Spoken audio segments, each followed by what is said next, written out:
Assalamualaikum warahmatullahi wabarakatuh.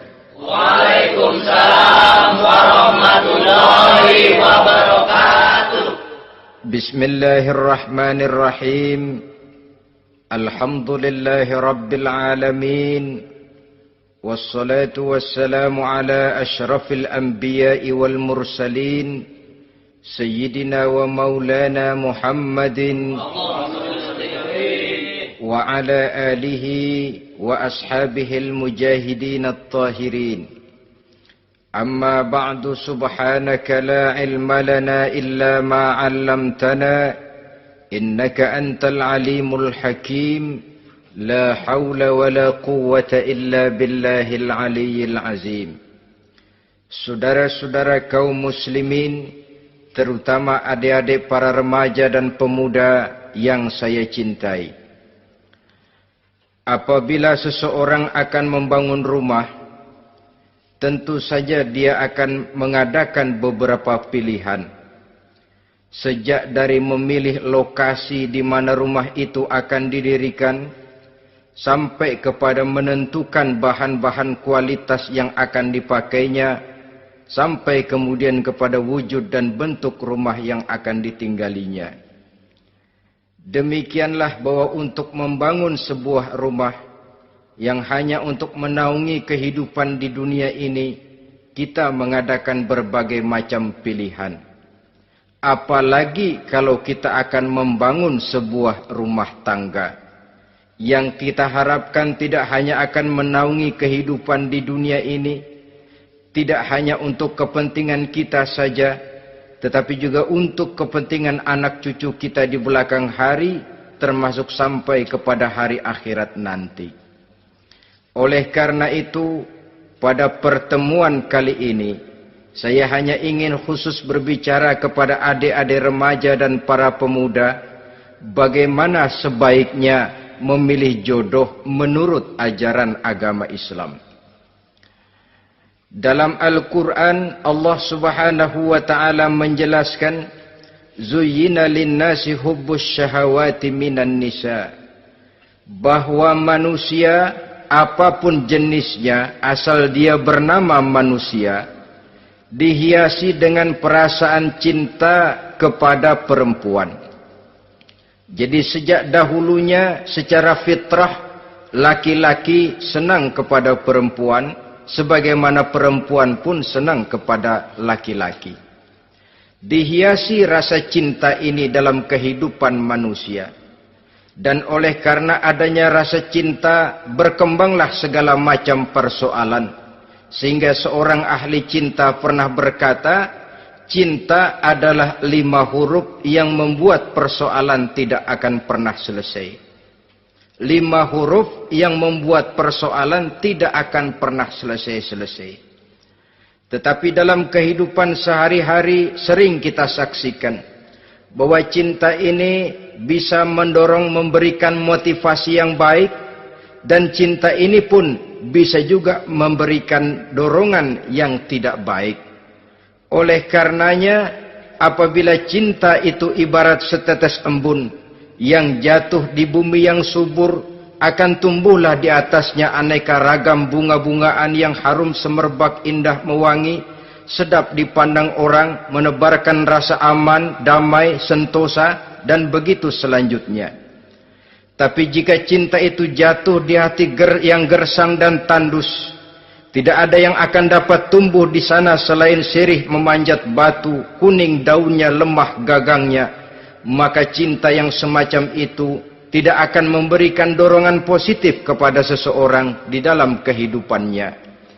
Maka lebih dahulu kita akan membicarakan cinta dalam artian yang positif ini, untuk nanti sampai kepada perempuan yang bagaimana yang harus kita cintai, atau laki-laki yang bagaimana yang harus dicintai oleh seorang perempuan. Saudara hadirin yang saya hormati, cinta dalam artian yang positif, pertama, dia selalu mendatangkan keindahan. Yang kedua, cinta itu memberikan energi atau semangat untuk berjuang. Dan yang ketiga, cinta itu selalu membawa resiko dalam bentuk pengorbanan. Maka cinta yang positif pertama melahirkan keindahan.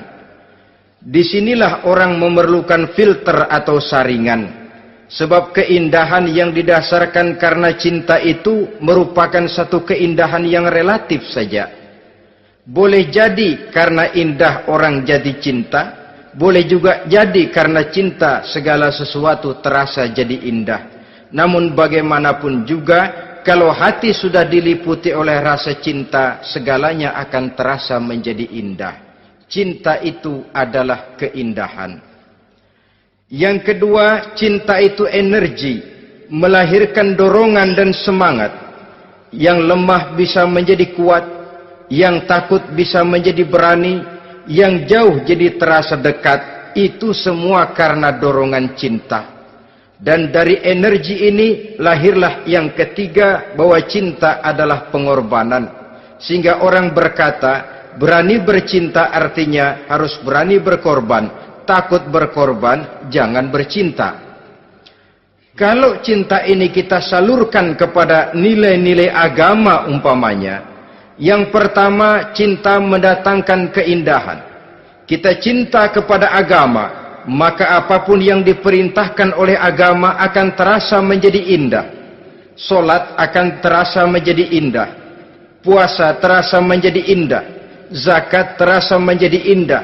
Jihad pun akan terasa menjadi indah. Persis kalau kita cinta kepada seorang gadis. Jika kita cinta kepada seorang gadis, apanya saja akan kelihatan menjadi indah. Jalannya terasa indah, lenggang-lenggoknya terasa indah, suaranya merdu padahal cemprengnya bukan main. Seluruhnya akan mendatangkan keindahan karena dasarnya sudah cinta. Cinta membawa kepada keindahan. Yang kedua, cinta itu melahirkan energi.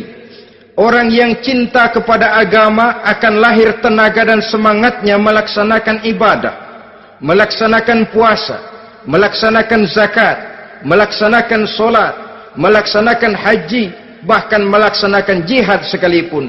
Cinta selamanya menimbulkan energi dan semangat.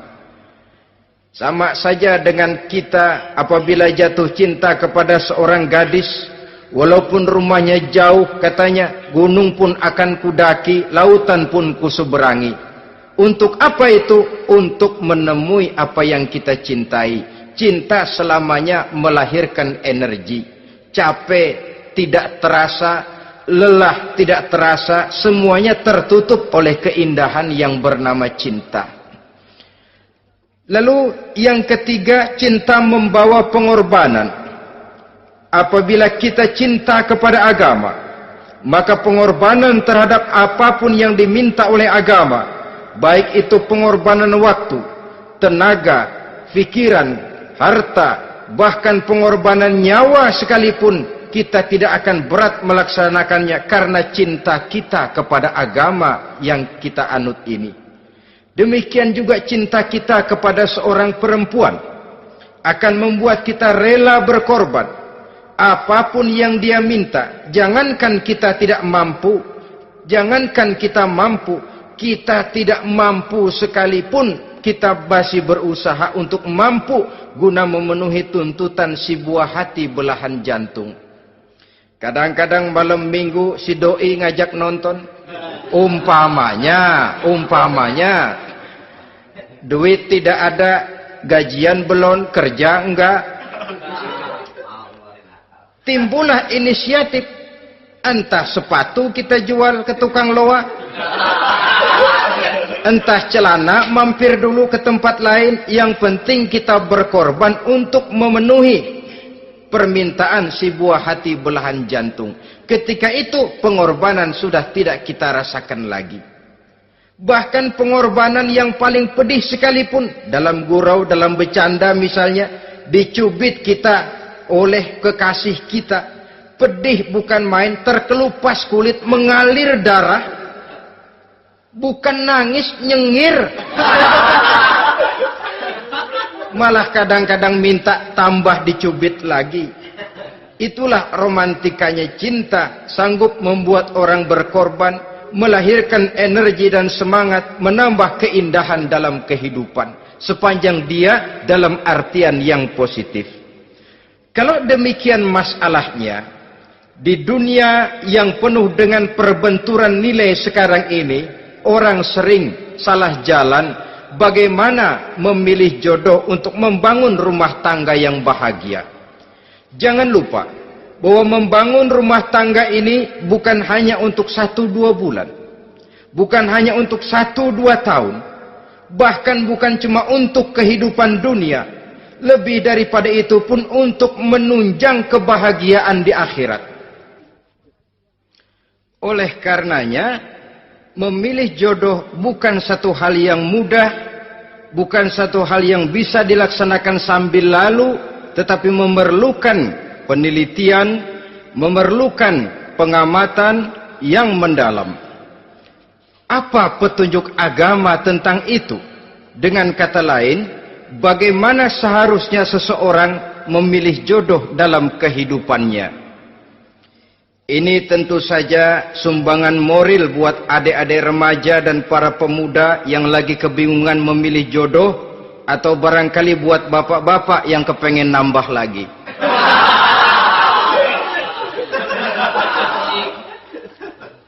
Mohon maaf kepada ibu-ibu, saya tidak menganjurkan, cuma ngajarin. Yang pertama, menurut Nabi, nikahilah perempuan itu karena rupanya, karena hartanya, karena keturunannya, dan karena agamanya. Ada 4 motif utama di sini. Pertama, memilih jodoh, lihatlah rupanya. Lagian siapa yang kepengen dapat jodoh rupanya nggak karu-karuan?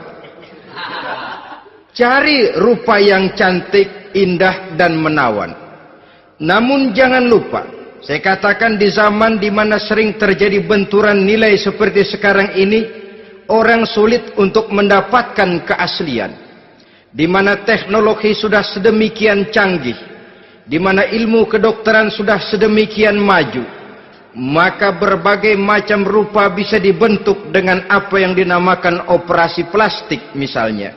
Yang pesek bisa dibikin mancung, kuping yang kelebaran bisa dibikin sedang, pipi yang kembung sebelah bisa dibikin rata, janggut yang tidak menarik bisa dibikin bak lebah bergantung katanya. Oleh karena itu, kalau pilihan hanya tertuju kepada rupa yang cantik saja semata-mata, kita sudah melakukan satu kesalahan yang sangat besar. Sebab apa? Diperingatkan oleh Nabi melalui hadis Ibnu Majah, Bazar dan Baihaqi dari Ibnu Umar. Janganlah kamu kawini seorang perempuan karena kecantikannya, sebab kecantikan boleh jadi akan mencelakakan. Jangan juga kamu kawini perempuan karena hartanya, sebab kekayaan biasanya akan mendatangkan kesombongan. Tetapi kawinilah karena agama dan akhlaknya, karena itulah yang akan membawa kepada kebahagiaan. Saudara-saudara kaum muslimin, terutama adik-adik remaja dan para pemuda, dikala usia puber, apalagi mata baru terbuka, awal balik namanya, remaja sering kehilangan filter. Pokoknya asal ngelihat rupa yang sudah lemot, denok, geboy, pikiran pun hanyut, malam terkenang, siang terbayang, tidur tak nyenyak, makan tak enak katanya, selalu terbayang wajah si doi. Dikala itu orang kehilangan pertimbangan bahwa rupa yang cantik kadang-kadang sering menipu. Diriwayatkan oleh Imam Ibnu Abbas, satu hari ketika sedang kumpul dengan para sahabat, lewatlah orang dengan potongan potongan orang kaya. Kelihatan kan, orang kaya sama orang miskin jalannya aja lain kan? Jalannya saja, jangan gaya hidupnya, jalannya saja lain. Liwat dia. Rasul bertanya kepada seorang sahabat, menurut pendapatmu bagaimana orang yang lewat itu? Kata sahabat, oh, yang lewat ini ya Rasul, kalau dia meminang perempuan pasti diterima. Kalau dia menolong orang pasti berhasil. Kalau dia ngomong pasti didengerin. Kenapa? Orang kaya. Orang kaya ya Rasul. Kalau dia minang, perempuan mana yang kagak bisa menerima kalau dipinang oleh orang kaya? Biar mukanya udah belipet kayak dompet tanggung bulan. Kalau memang duitnya banyak, nggak kelihatan tuh muka yang belipet, yang kelihatan duit. Kalau dia nolong orang, pasti berhasil apa yang dia tolong itu. Kalau dia ngomong, pasti didengerin orang, walaupun omongannya biasa-biasa saja. Kenapa? Orang lihat penampilannya. Sudah, ketika orang itu lewat, beberapa lama kemudian lewat lagi seseorang yang kelihatannya miskin. Rasul tanya lagi, kalau orang ini, bagaimana pendapat kamu? Wah, potongan begini sih Rasul. Kalau dia minang, orang tolak. Siapa yang mau kawin sama kere begini? Kalau dia nolong orang, pasti nggak berhasil. Kalau dia ngomong, kagak bakalan ada yang mau dengerin. Siapa yang mau dengerin orang susah ngomong? Setelah orang itu lewat, apa kata Rasul? Orang yang terakhir, yang lewat ini, yang barusan lewat, jauh lebih baik dari yang pertama yang lewat tadi. Jauh lebih baik.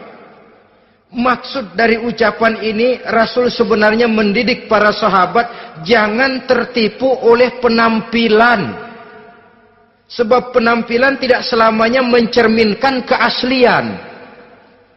Apalagi di zaman sekarang, salon di mana-mana bejibun. Alis mata bisa dibikin, pipi bisa dicat. Yang pinggir kuning, yang tengah merah, di sebelah merah ada yang kehitam-hitaman, persis orang kepentok tiang listrik.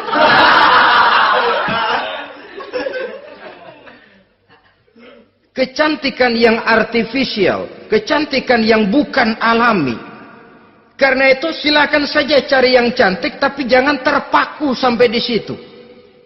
Sebab kecantikan di samping dia mudah berubah oleh pergeseran masa dan pertukaran waktu, ternyata penampilan tidak selamanya mencerminkan keaslian.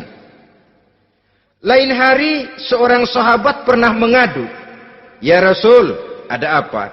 Inna imra'ati la turaddu yadul lamis."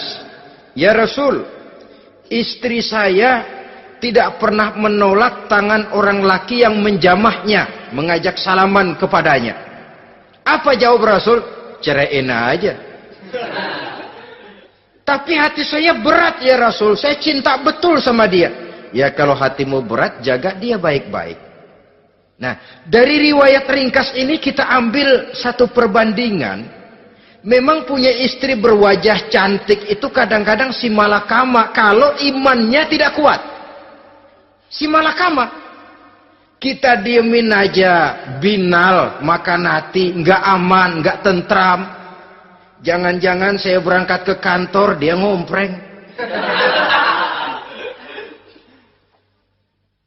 Buah si malakama, seperti orang tadi, ya Rasul. Istri saya kelihatannya sebenarnya tidak negatif maksudnya ini, cuma bersalaman, tapi terlalu ngobrol. La turaddu yadul lamis, tidak pernah menolak orang yang ngajak salaman. Ya sekedar salaman. Tapi kan awalnya dari salaman. Kalau sudah salaman kan strum bisa ngederdet dari tangan situ. Kata Rasul sederhana saja. Ya kalau memang begitu ceraiin. Saya nggak kuat Rasul. Saya cinta betul sama dia. Kalau kau tak kuat berpisah dengan dia, jagalah dia baik-baik. Ajar, didik, tanamkan rasa keagamaan di dalam hatinya. Saudara-saudara kaum muslimin, jadi rupa yang cantik tanpa didasari oleh nilai-nilai agama akan membuat seorang suami di rumah tangganya seperti si malakama. Seperti berhadapan dengan buah si malakama kalau tidak diiringi dengan nilai-nilai moral yang luhur dan bekal agama yang tangguh. akan pergi jauh dari rumah rasanya tidak aman, sedangkan di rumah saja siapa yang akan mencari nafkah, dan begitu selanjutnya. Orang tadi jelas berhadapan dengan buah si malakama, didiamkan, makan hati. Sebab maaf, kalau seorang suami sudah tidak punya rasa cemburu terhadap istrinya, itu kan yang disebut dayus. Dan dayus itu jangankan masuk surga, bau surga saja dia tidak dapat. Tapi cemburu dalam artian bukan cemburu buta, cemburu dalam artian yang wajar. Dia cemburu, akan dikerasi, takut kalau istrinya minta cerai, sedangkan dia cintanya sudah kadung medok bener. Si malakama jadinya. Nah, ini juga satu riwayat yang memberikan gambaran kepada kita. Pilihan, silakan cari rupa yang cantik saja. Cari yang cantik. Tapi kalau itu dijadikan motif utama tanpa dasar-dasar agama, saya khawatir nanti rumah tangga kita akan berhadapan dengan buah si malakama. Jadi adik-adik remaja, usaha, ikhtiar, cari yang cantik, yang kira-kira nggak membosenin, supaya kita betah tinggal di rumah, supaya kita merasa ada tempat berbagi rasa, ada tempat kita bernaung. Sebab kalau nyari bini sebini-bininya mah, ya jodoh di tangan Tuhan, kagak usah nyari juga ntar datang diri, umpamanya. Iya, kalau yang datang peot. Orang harus berusaha, walaupun pada akhirnya jodoh toh memang ditentukan Allah. Kan 3 hal yang kita tidak bisa menentukan itu katanya. Maut, rezeki, jodoh. Itu yang masuk mysterious problem. Problem yang misterius. Maut, misterius. Kapan kita mati, kita sendiri tidak tahu. Tahun depan, 50 tahun lagi, 100 tahun lagi, tidak pernah seorang pun diberitahu. Tapi yang pasti dia bakal datang. Kapan dan di mananya, kita tidak tahu. Bisa di rumah, bisa di masjid, ya alhamdulillah. Bisa di majelis taklim, syukur. Bisa di medan perang membela agama, bagus. Pasti dia akan datang. Maut, mysterious problem. Sesuatu yang kita tidak tahu kapan datangnya. Rezeki, gitu juga. Sehingga orang sering bilang, rezeki katanya kayak bayangan. Kita uber-uber, dia lari. Kita diam, dia mah diam. Setengah mati kita uber-uber. Emang ukuran segitu? Segitu aja. Begitu kita nggak ngapa-ngapain, datang yang bawain rezeki. Namanya rezeki itu mysterious problem. Kadang-kadang ngobek, sungsang, sumbul, udah segala tanah orang kita ukur-ukurin. Udah segala ngomong sudah nggak ada yang loh, tuh sudah buta. Tapi memang bayangan, kalau belum rezeki ya belum. Kadang-kadang nyari kode sampai tidur di kuburan.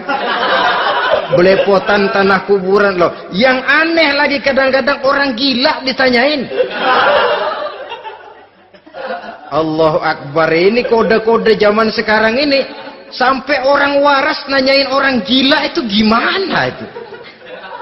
Ini sudah efek yang betul-betul negatif. Sudah jelas orang gila kok ditanya.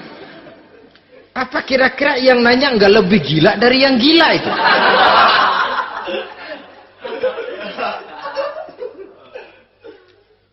Saudara-saudara kaum muslimin, terutama adik-adik remaja dan para pemuda, jadi silakan saja cari rupa yang cantik, karena dia akan jadi tautan hati, buah hati belahan jantung, tempat kita berbagi rasa, tempat kita pulang dan tinggal di rumah tangga kita. Tapi hendaknya kecantikan rupa itu diiringi juga dengan kecantikan budi. Karena itu cari rupa yang cantik. Ini pilihan utama. Yang kedua, kata Nabi, harta, cari yang kaya. Tetapi jangan lupa, jangan dijadikan pilihan utama. Karena kekayaan sering mendatangkan kesombongan. Apalagi kalau seorang pemuda mendapat istri orang kaya. hidupnya dimodali oleh istrinya, maka biasanya wibawanya sebagai seorang suami akan hilang. Akhirnya komando di tangan istri. Dikala itulah suami tidak lebih daripada prajurit yang taat kepada komando istrinya.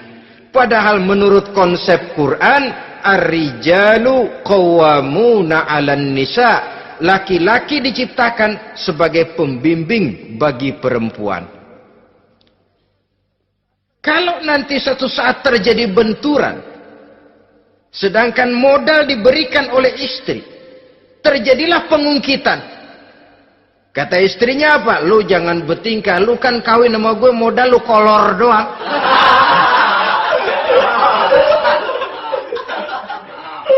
Kalau sekarang bertingkah, silakan keluar rumah.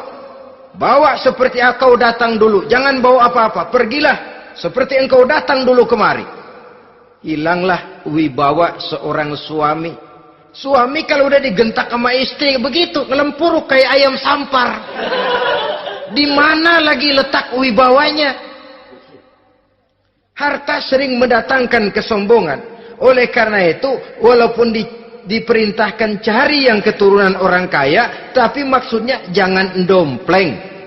Sebab kepribadian seorang suami akan ditentukan oleh sifatnya sendiri. Keberadaannya ditentukan oleh karya dan perbuatannya sendiri. Itulah yang akan menampilkan kepribadian dia dalam kehidupan di masyarakat ini.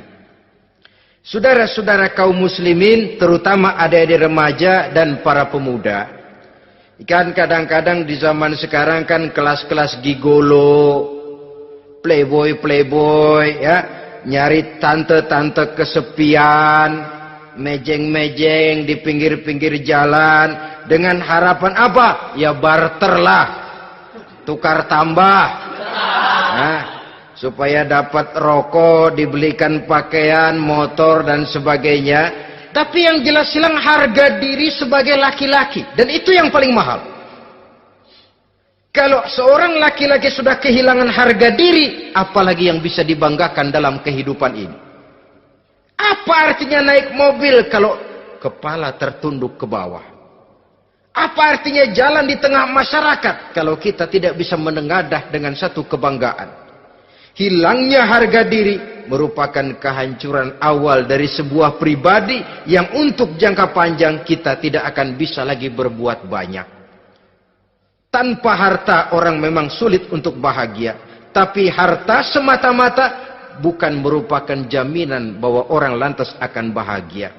Saya barangkali harus berkata, banyak orang miskin yang kaya. Tapi tidak sedikit orang kaya yang miskin. Saya ulangi ini. Banyak orang miskin yang kaya. Tetapi tidak sedikit orang kaya yang miskin. Nah, bagaimana pengertiannya? Orang miskin yang kaya, materinya sederhana, peralatan rumah tangganya sederhana, tapi hatinya kaya. Oleh karena hatinya kaya, jiwanya lapang. Sebaliknya, orang kaya yang miskin, di tengah kelimpahan materi yang berlimpah, segalanya serba ada, hatinya yang miskin. Kelimpahan materi tidak akan sanggup mengobati kemiskinan hatinya. Sehingga di tengah kehidupan yang serba ada, dia masih merasa kurang, maka dia tidak pernah cukup. Di tengah kemilauan dan gemerlapan serta glamornya rumah mewah, dia merasa hidup di tengah gurun pasir yang gersang dan tandus. Karena itu, biarlah miskin harta tapi kaya budi, daripada kaya harta tapi miskin budi. Lebih utama lagi, kaya harta, kaya budi. Itu idealnya. Dasar pilihan ketiga, sesudah rupa dan harta, menurut Nabi, keluarga. Faktor keturunan sangat menentukan. Pepatah mengatakan, buah apel akan jatuh tidak terlalu jauh dari pohonnya. Biasanya kalau bapak kalong, anak kampret. Bapak nyolong, anak nyopet. Itu fotokopi. Saudara-saudara, sungguh pun demikian, faktor keluarga bukan merupakan yang paling dominan. Karena segalanya memang bergantung kepada hidayah dari Allah Subhanahu wa ta'ala. Kalau hidayah datang, bisa saja anak maling bisa jadi kiai.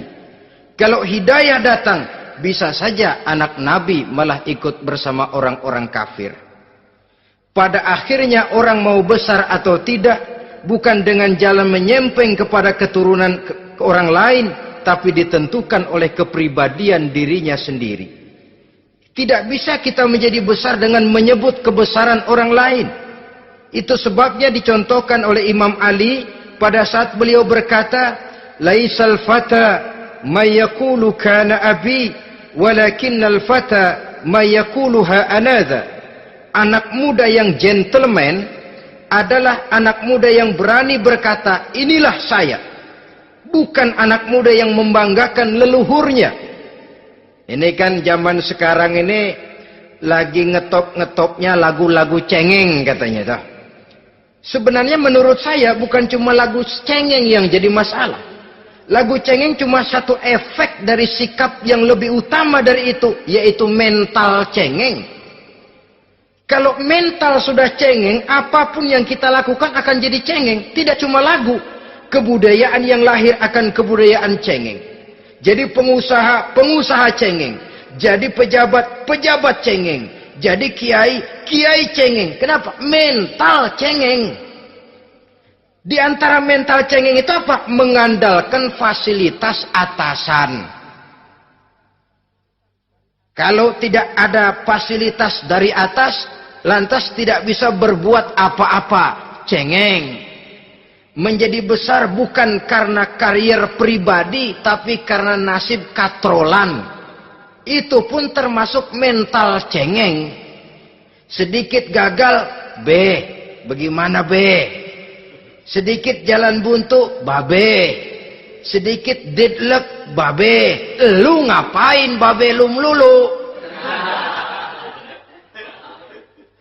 Saudara hadirin yang saya hormati, jadi lebih penting dari sekedar lagu-lagu cengeng, saya malah lebih suka bicara mental cengeng ini. Mental yang cepat putus asa. Mental yang tidak mau mengeluarkan usaha maksimal. Mental yang hanya mengandalkan fasilitas. Sedangkan pribadinya tidak lebih daripada pribadi sumuhun dawuh, pribadi kulo nuwun, pribadi kumaha juragan wae, pribadi oke bos, pribadi asal bapak senang. Bukankah itu semua merupakan cermin dari mental-mental yang cengeng, yang untuk jangka panjang tidak akan pernah menguntungkan daripada pembangunan bangsa dan negara yang kita cintai ini. Seseorang mau besar atau tidak, bukan dengan jalan menyempeng kepada kebesaran orang lain. Bahkan Syauqi dalam sebait syairnya yang lebih tegas mengatakan, wa syarrun nasi zu khumulin iza fakhartahum zakarul jaduda wa syarrun nasi wa khairun nasi zu syarafin qadimin aqama li nafsihi syarafan jadida. Generasi yang paling jelek adalah generasi pemalas. Kalau kelihatan orang lain lebih hebat dari dia, disebut-sebutnya kebesaran nenek moyangnya. Dia sendiri nggak punya prestasi apa-apa. Kerjanya cuma ngandeli babe. Kerjanya cuma menggelayuti fasilitas orang tuanya. Tanpa itu, dia tidak akan punya nilai dan harga sama sekali. Ini generasi paling jelek. Kalau orang lain kelihatan lebih hebat, dia sebut nenek moyangnya. Lo sih belum apa-apa lo, baru kopral lo. Engkong gua no, komandan Hansip. Engkongnya yang disebutin. Dia sendiri tidak punya prestasi apa-apa. Jadi silahkan saja cari gadis dari keturunan keluarga yang baik-baik. Tapi jangan jadikan tendensi utama, jangan dengan niat untuk menyempeng kepada kebesarannya. Tapi paling tidak dengan niat agar mudah-mudahan dari benih yang baik ini akan lahir keturunan-keturunan yang baik pada akhirnya nanti. Itu yang kita harapkan. Bukan lalu dengan pertimbangan, weh, mertua gue bos nih, kali aja begitu gue kawin aja mampus. Ini semua warisan kan jatuh kemari semua. Kalau itu niatnya sudah jelas salah. Kita mencari perempuan dengan keturunan-keturunan yang baik dengan berharap agar anak-anak kita nanti yang akan merupakan benih cucunya akan melahirkan kebaikan-kebaikan seperti leluhurnya dulu. Saudara, pilihan yang keempat kata Nabi, agama. Ini yang paling inti. Kenapa? Agama itu motivasinya moral. Di sini segalanya ditentukan. Rupa yang baik, harta yang banyak, keluarga yang luhur. Kalau sudah dilandasi oleh agama yang rapuh, bahkan tidak beragama sama sekali, ketiga hal di atas tadi hanya akan mendatangkan malapetaka. Sekarang kan kita tertipu oleh penampilan. Padahal penampilan belum tentu kenyataan. Di jalan-jalan kita akan lebih terpesona melihat gadis pakai miniskirt di atas lutut ketimbang kita melihat gadis-gadis yang pakai jilbab. Kalau sudah pakai jilbab keliwat, yang usil banyak banget, bau sorga nih. Bau sorga katanya. Tapi kalau sudah yang pakai miniskirt itu yang lewat, itu dari ujung ke ujung mata kagak mau kedip. Laler nemplok di mata kagak dirasain. Kita terpesona oleh penampilan zahir, padahal penampilan belum tentu memantulkan hal yang sebenarnya. Tapi memang itulah watak manusia. Watak manusia, saya katakan manusia tanpa kecuali. Tetapi bergantung kepada pemikiran jangka pendek atau jangka panjang. Kalau jangka panjang yang kita pikirkan, ya tentu kita tidak akan mudah terpesona oleh hal yang zahir. Sampai-sampai Quran sendiri mengatakan budak yang hitam legam tapi beriman itu lebih baik daripada orang-orang musyrik walaupun cantik, denok, lemot, geboy. Ada lagi nggak bahasa yang lebih dari itu?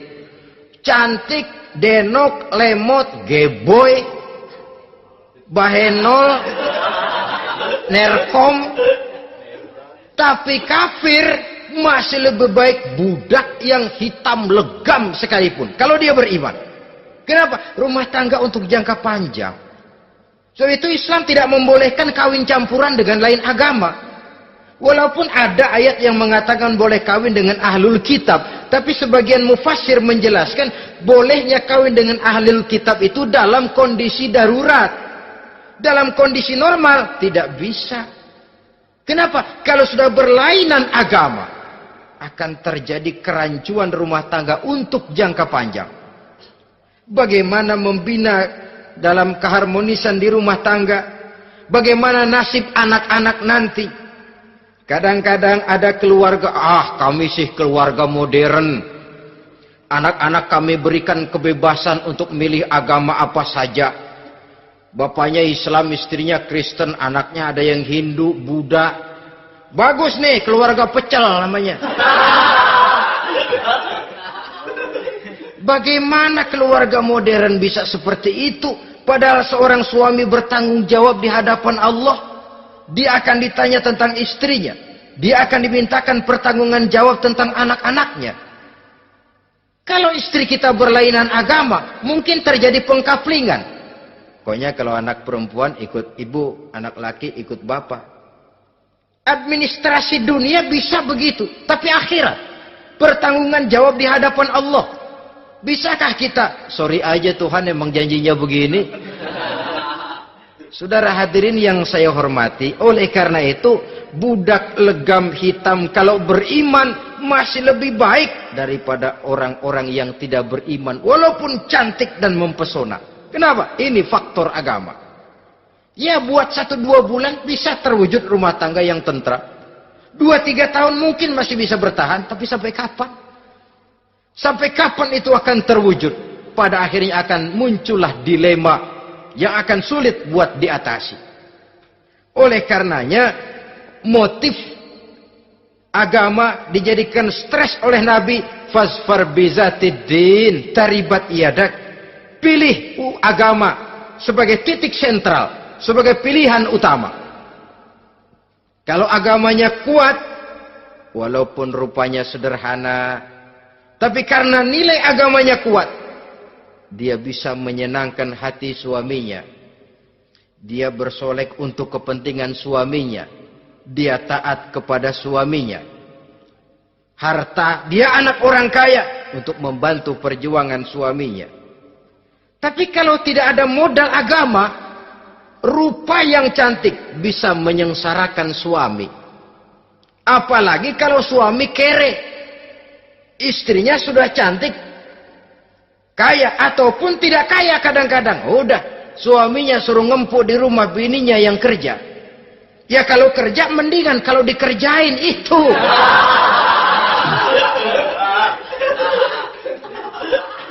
Itu yang repot. Saudara hadirin yang saya hormati, dan ini bukan satu dua kasus. Alangkah malangnya kalau sudah terkena hal seperti itu. Akhirnya seperti pengaduan sahabat kepada Rasul tadi. Mau diceraiin, cinta saya udah medok benar Rasul. Enggak diceraiin, hati saya ngebet, pegel. Si malakama akhirnya. Jadi oleh karenanya agama. Kalau dia cantik, walaupun miskin, agamanya kuat, dia bisa memelihara kehormatan diri. Dia kaya, agamanya kuat, hartanya disalurkan di jalan Allah. Karena itu, agama jadikan pilihan utama. Dan ukuran agama itu bukan cuma jilbab loh. Ya kadang-kadang ada juga yang jilbabnya nggak pernah lepas, tapi kadang-kadang akhlaknya lebih binal dari yang kribo. Ada, cuma sekedar kamuflase saja, itu pun penampilan. Sekedar penampilan saja. Cuma dari segi aurat ya memang lebih baik dan lebih utama. Dan saya kira lebih mengundang penasaran toh. Duren kalau udah dibuka kan kelihatan isinya. Emang udah begitu. Udah. Tapi kalau masih rapat, itu yang rasanya kita pengen buka. Timbul tantangan. Gue pengen tahu isinya. Rasanya juga begitu. Sama saja dengan baju. Kalau dibungkus rapat di plastik, ditaruh di etalase, adanya di toko mau serba ada.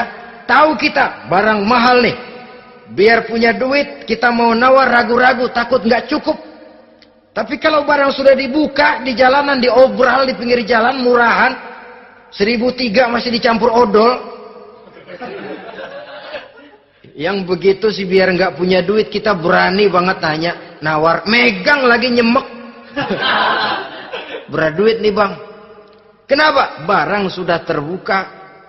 Jadi saudara-saudara, syukur kalau keempat-empatnya ini jodoh terkumpul dalam jodoh yang saudara cari.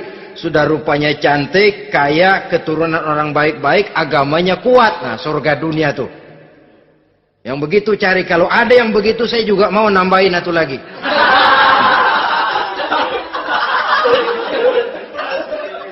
Tapi yang kumpul keempat-empatnya ini terus terang saja langka. Makhluk langka ini. Kadang-kadang cantik, kaya, keluarganya hebat, agamanya nol, akhlaknya kayak setan. Tapi yang paling celaka kalau empat-empatnya kagak ada. Rupanya jelek. Melarat. Bapaknya biang maling. Kagak beragama lagi. Apanya yang mau dipilih? Mampus saja mendingan. Sudah nggak ada pilihan sama sekali tuh. Sudah nggak ada pilihan sama sekali. Saudara hadirin yang saya hormati, terutama adik-adik remaja. Nah, lalu apa motivasi agama dalam pembinaan ini apa? Agama ini kan memberikan contoh bahwa perempuan yang baik itu, yang kita ingin jadikan dia sebagai ideal dalam pencarian jodoh, tandanya 3. Iza ra'aitaha saratka, kata Nabi. Kalau dipandang, dia bisa menggembirakan kamu. Kan ini yang penting buat seorang suami. Kalau saudara nanti jadi suami, punya istri yang jadi partner setia mendampingi suaminya. Kalau dilihat nggak membosenin, Kenapa? Dia berdandan untuk nyenangin hati suaminya. Enggak bosenin. Kan kadang-kadang ada bini kalau kita pulang demok aja fotonya.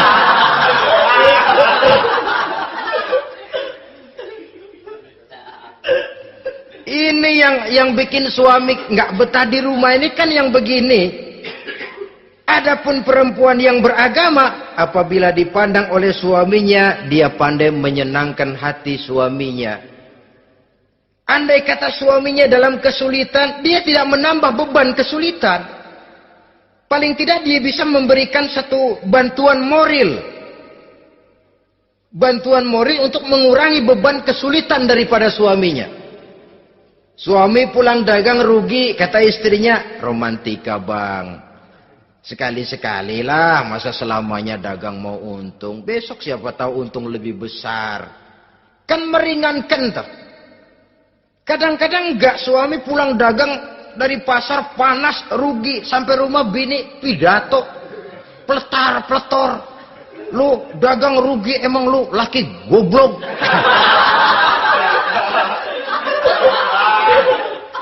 Sudahlah di pasar rugi, di rumah digoblok-goblokin. Ini nanti kena penyakit broken home yang begini ini. Padahal kesuksesan di kantor, kesuksesan di pasar, kesuksesan di medan tugas selalu dimulai dari kesuksesan dan ketenangan dari rumah tangga. Dia berhias untuk kepentingan suaminya, tidak terlalu berlebihan. Dan suaminya pun pandai menghargai istrinya dengan kata-kata yang menimbulkan gairah dan semangat. Oleh istrinya bersorak, kamu makin cantik saja. Jangan juga kadang-kadang suami ketus. Ngelihat daksu pulang kantor, lihat suaminya, istrinya dandan rapi. Tumben lu mau bekasin apa? Mau bekasin katanya. Artinya apa ini? Pandai mengembirakan, bisa tenggang rasa, bisa berbagi rasa.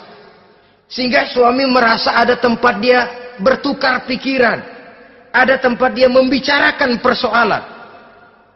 Dialog dalam kehidupan berumah tangga itu sangat diperlukan. Iza ra'aitaha sarratka, kalau dipandang dia sanggup mengembirakan kamu. Dikasih uang 500 senyum, 5.000 pun ketawa. Menggembirakan. Dia bisa taruh kata hatinya kesel, tapi mulutnya senyum. Nah ini yang sulit ini. Senyum tapi kesel, kesel tapi senyum. Kadang-kadang istri itu kan kalau sudah kesel, suami pulang nggak bisa dia menyembunyikan kekesalannya. Dari jauh suami sudah lihat ini yang nyambut, ini bemo ini. Udah monyong, serem. Saudara hadirin yang saya hormati, yang kedua, bila diperintah dia taat. Ini pengaruh agama. Sehingga Nabi mengatakan, "Lau amartu li ahadin ayyasjuda ila ghairiha, la amartul mar'ata litasjuda ila zawjiha, likibari haqqihi 'alaiha." Andai kata saja boleh aku memerintahkan manusia untuk sujud kepada sesama manusia, pastilah aku perintahkan perempuan untuk sujud kepada suaminya. Kenapa? Karena besar hak suaminya kepada dirinya. Untung sujud kepada manusia tidak boleh. Andai kata boleh, perempuan disuruh sujud sama suaminya. Ini tidak perlu sampai sujud, cium tangan saja minta ridho suami. Kadang-kadang perempuan sekarang berat. Paling banter setahun sekali lebaran doang. Laki pulang sembahyang tubruk, cium tangan, minta redo, nangis segala macam. 3 hari habis lebaran, beras habis, monyong aja lagi.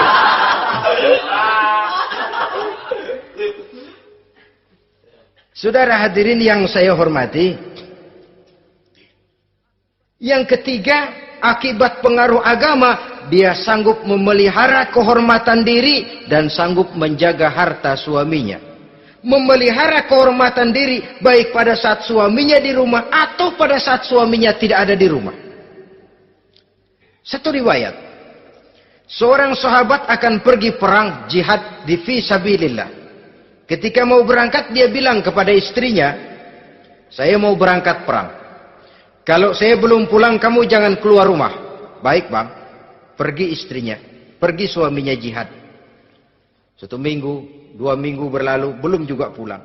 1 hari datang utusan dari rumah orang tua si istri ini. Assalamualaikum bu. Waalaikumsalam. Ada apa? Ada berita kurang enak bu. Orang tua ibu sakit parah. Mohon tolong ditengokin. Apa kata si istri? Maaf saja, suami saya belum pulang dari medan perang. Saya belum dapat izin keluar rumah kalau dia belum pulang. Tolong sampaikan maaf saya kepada orang tuanya. Pulanglah utusan tadi. Besok balik lagi. Bu, ada apa? Udah Senin Kemis. Napasnya sudah sampai tenggorokan. Tolong tengokin buat terakhir kalinya bu. Suami saya belum pulang. Dia pesan kalau dia belum pulang saya jangan keluar rumah. Saya nggak bisa tengokin orang tua saya. Salam maaf saja. Pulang utusan itu. Besok balik lagi. Bagaimana? Sudah meninggal bu. Mau dikubur. Tengokinlah buat terakhir kalinya. Suami saya belum pulang. Saya belum berani keluar rumah kalau suami saya belum pulang. Itu janji saya sama suami saya. Pulanglah utusan ini ngadu kepada Rasulullah sallallahu alaihi wasallam. Ya Rasul, ini perempuan kelewatan benar. Dari orang tuanya sakit sampai sekarat, sampai mati, sampai dikuburin dia nggak nengokin. Memangnya kenapa? Suaminya katanya pergi jihad. Dan suaminya tidak mengizinkan dia keluar rumah. Kalau si suami belum pulang. Apa jawab Rasul? Marahkah beliau? Tidak, beliau senyum. Apa katanya? Dosa orang tua yang meninggal ini telah diampuni oleh Allah karena dia punya anak perempuan yang begitu taat kepada suaminya. Allahu Akbar. Dosa orang tua yang sudah meninggal itu diampuni oleh Allah karena dia punya anak perempuan yang begitu taat kepada suaminya. Ketaatannya kepada suaminya menyebabkan dosa orang tuanya diampuni oleh Allah Subhanahu wa taala. Suami pergi jihad, orang tua sakit keras, tidak berani dia keluar rumah. Itu tandanya bisa menjaga kehormatan diri. Kalaupun satu saat suaminya manggil, bu, tolong ambilin uang di dompet. Dompetnya dibawa, bang, ambil saja sendirilah, nanti salah ambil lagi saya. Kadang-kadang enggak, suaminya pergi mandi, dompet berantakan. Saudara hadirin yang saya hormati, ini motivasi agama. Jadi kecantikan zahir yang diimbangi dengan kecantikan batin oleh karena pengaruh agama tadi. Kalau sudah kemari, orang tidak perlu mikir-mikir operasi plastik, bikin yang pesek jadi mancung supaya orang tertarik. Bikin belakang yang kurus jadi menarik. Tidak. Orang tidak perlu lagi pakai susuk-susukan.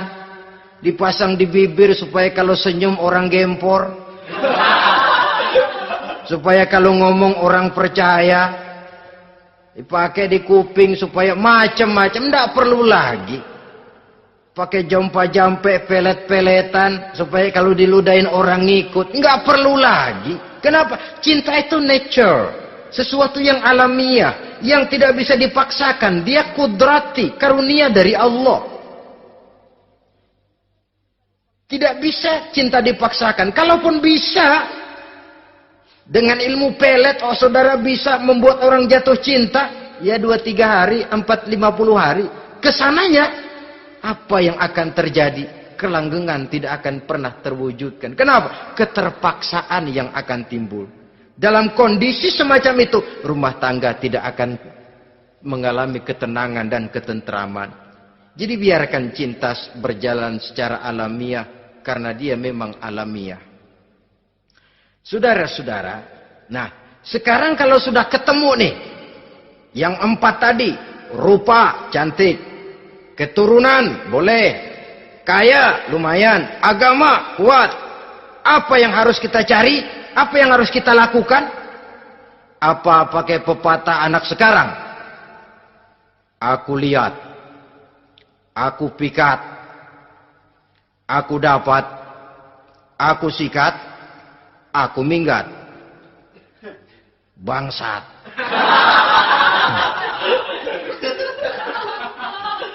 Itu kan ada moto cinta kilat begitu tuh. Cinta kilat katanya.